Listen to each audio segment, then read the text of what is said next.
pedir a Joaquín ahí, ¿no? Empieza la función. ¿Sí, verdad? ¿De qué cumpleaños? Ayer. ¿Ayer? Bueno, continuamos con el nervio vago. Entonces, el corazón recibe tanto simpática como parasimpática, y entonces esta inervación se divide en tres partes: los nervios cardíacos por el plexo simpático y el vago, los plexos donde estos dos sistemas confluyen, y la inervación cardíaca propiamente dicha. Entonces, los ramos cardíacos superiores vienen del décimo nervio, desde la porción superior e inferior del cuello. Entonces hay dos ramos cardíacos superiores, uno a cada lado.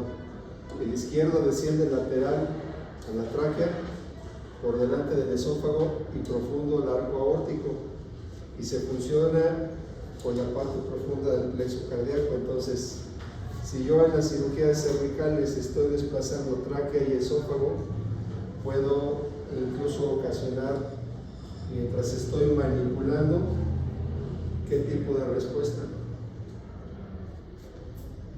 Puede ocasionar que el paciente tenga una bradicardia, ¿sí?, por la manipulación, dado que estoy traccionando sus aferencias tanto simpáticas como parasimpáticas. Entonces, eso es algo que tengo que tener cuidado yo, no ustedes. Aquí está la distribución derecho-izquierdo, y esta diapositiva ya la conocen, cómo está la distribución de los plexos. Ahora vean dónde está la distribución de los plexos y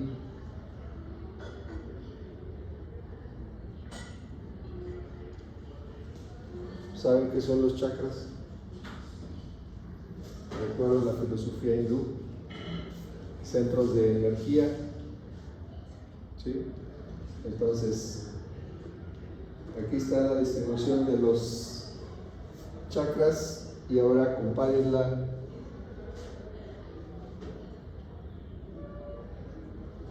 con esto, ¿sí?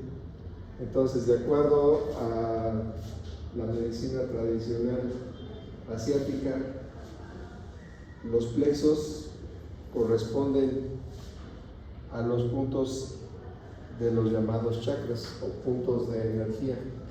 Entonces, tenemos mecanorreceptores que van a dar información a este nodo sinusal, que es el que va a marcar el ritmo cardíaco, y tenemos una vía simpática, una vía parasimpática, que es lo que nos va a dar la frecuencia e intensidad de las contracciones, y también dilatación o vasoconstricción de los vasos coronarios. ¿Qué pasa con el estrés? Hay una vasoconstricción, y los vasos coronarios no son la excepción. Entonces, en los ramos descendentes, el ramo o el nervio cardíaco torácico, los ramos bronquiales, anteriores, posteriores y esofágicos. Estos ramos esofágicos son los que mencionaba ayer, que el cirujano general tiene que estar cuidando mientras está haciendo la fundoplicatura, o los que se seccionan cuando se hacía la vagotomía troncular. Entonces tenemos vago derecho, que va por detrás, vago izquierdo, que va por delante, y su distribución: el ramo que va hacia el hígado, el nervio anterior, o también lo van a encontrar con el Latarjet, y esta es una vista del diafragma vista desde abajo, donde pues vemos el paso de la aorta, el hiato esofágico, y aquí, ¿qué parte está señalada? ¿Qué esfínter hay ahí? Cardias, ¿sí? Entonces el nervio vago se distribuye a nivel de estómago aquí y los ramos en el abdomen, ya hay los ramos gástricos, ramos celíacos, ramos hepáticos y su distribución en amarillo, todos los ganglios. Recuerden que la palabra ganglio representa cuerpos celulares y es la unión, es un centro integrador de donde va a salir una distribución de otras fibras. Hagan de cuenta que es un centro de distribución de paquetería, ¿sí? Llega diferentes transportes, llega a su paquetería y de ahí se empieza a distribuir a otros centros. ¿De acuerdo? Entonces, ¿cómo vamos a explorar la función del nervio vago? Desde la deglución, el movimiento del hueso hioides, la tonalidad de la voz, pero principalmente la función simpática, tanto frecuencia cardíaca como respiratoria, aunque pues esto lo estamos explorando en otras áreas, pero no le damos la correlación que necesita tener esto. Les comenté que mucha de la patología que vemos ahorita está relacionada con el nervio vago y ahorita vamos a ver por qué. Entonces, su importancia para el manejo de las funciones vitales y diarias tiene una implicación con diferentes enfermedades que se van a presentar por alguna alteración o pinzamiento del nervio vago. Si ustedes tienen un atrapamiento de un nervio periférico, vamos a decir el mediano, va a una distribución en la mano, tengo un pinzamiento aquí, voy a tener una alteración acá. Si es un nervio que tiene una distribución muy amplia, en cualquier trayecto puede verse afectado por un tema mecánico, químico, diatrógeno, ¿sí? Y darnos una alteración o disfunción. Por ejemplo, yo estoy manipulando tráquea y esófago durante el transoperatorio, el anestesiólogo puede estarme reportando una frecuencia cardíaca baja y necesario pasarle atropina o alguno cronotrópico para que me suba esa frecuencia cardíaca.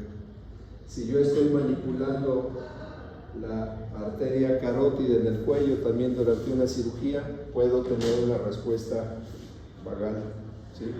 Para fines prácticos, una respuesta vagal que va a ser una afectación con presión arterial y con frecuencia cardíaca, o sea, bradicardia e hipotensión, con vasoconstricción.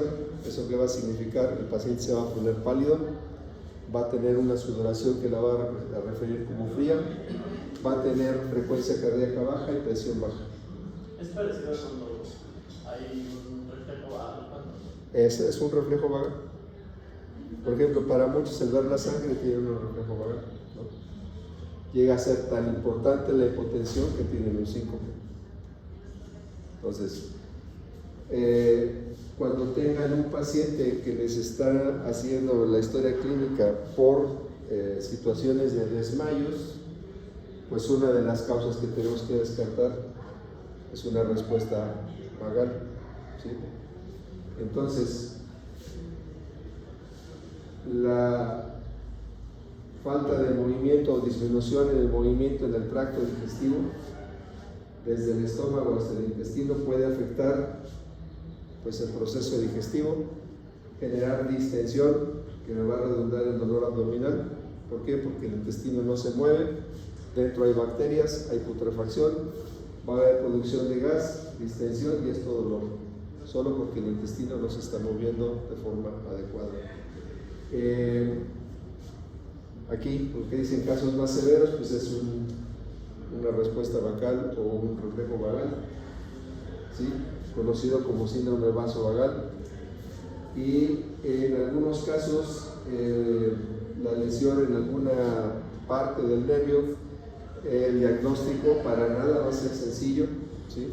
Sin embargo, hay que tener siempre en mente que una alteración en la función del vago me va a representar una alteración en todo el sistema parasimpático.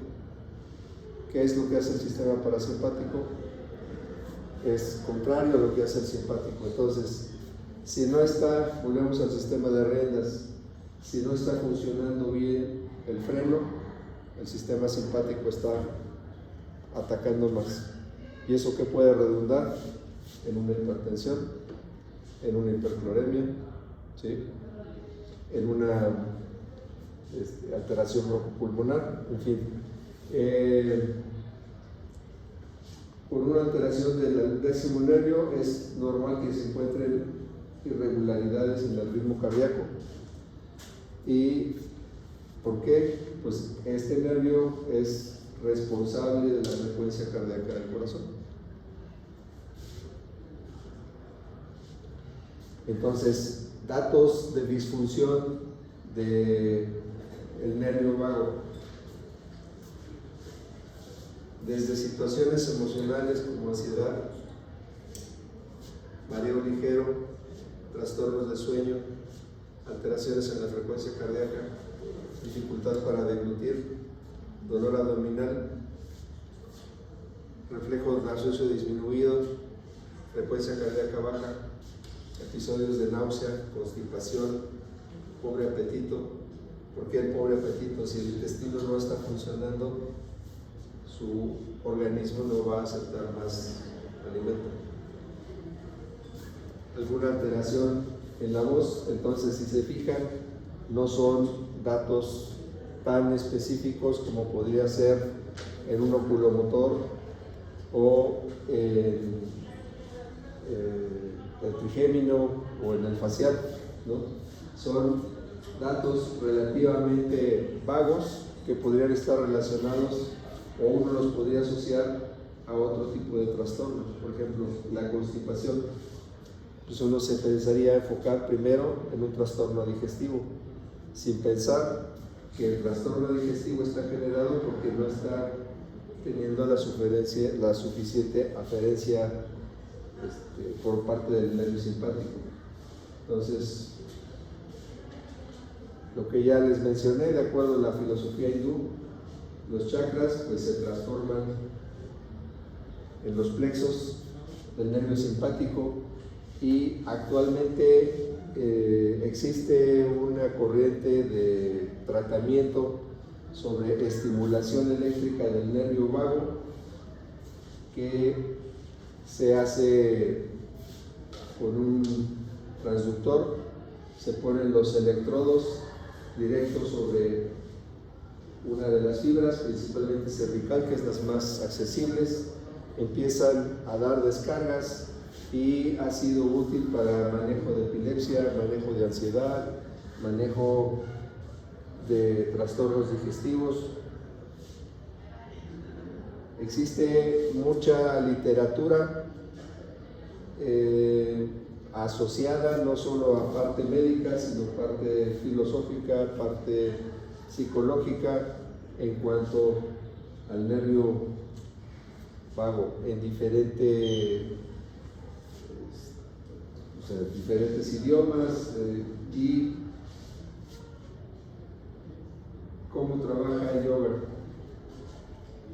Es una forma de estimular al nervio vago. Entonces, si es el que da la información parasimpática y el parasimpático es el que relaja, ¿cómo podemos favorecer la función? Vean esto, imaginen que lo están haciendo y qué sensación les va a repercutir. ¿Sí? Si están mirando un amanecer o un atardecer, no están preocupados, están relajados. Caminatas en el bosque, caminar descalzo, sobre todo donde haya hierba, bastante saludable. Entonces, si se fijan, todas las situaciones que pueden estimular de forma natural al nervio vago son actividades que nos van a representar una paz, una tranquilidad, y entre ellos pues la meditación, el yoga, ejercicio. Esta es una maniobra que algunos atribuyen como efectiva, hacer la deglución en esta posición de un líquido en una temperatura más fría. Puede ser un estímulo favorable para el nervio vago. Entonces, cualquier tipo de actividad que le represente una baja en la tensión me va a dar un estímulo al nervio vago. Y médicamente, ahorita los estimuladores del nervio vago están tomando mucha fuerza para el manejo de mucho padecimiento. Les comento: epilepsia, trastornos psicológicos, ansiedad, depresión, inclusive. Está haciendo, pues, las publicaciones apuntan a una utilidad adecuada. ¿Y qué tan efectivos son para la epilepsia? Se utiliza para epilepsia refractaria, o sea, aquella que está con 3 fármacos, no se corrige, no es candidato a cirugía de epilepsia y se está empezando a utilizar. Pero así todavía está en una fase experimental. No es de que tuve la primera convulsión y ya le pongo, no. Es la epilepsia refractaria, es aquel paciente que ya tiene historia de epilepsia, ya está multitratado, está con 3, 4 fármacos, no se controla, pues entonces hay que buscar otra alternativa.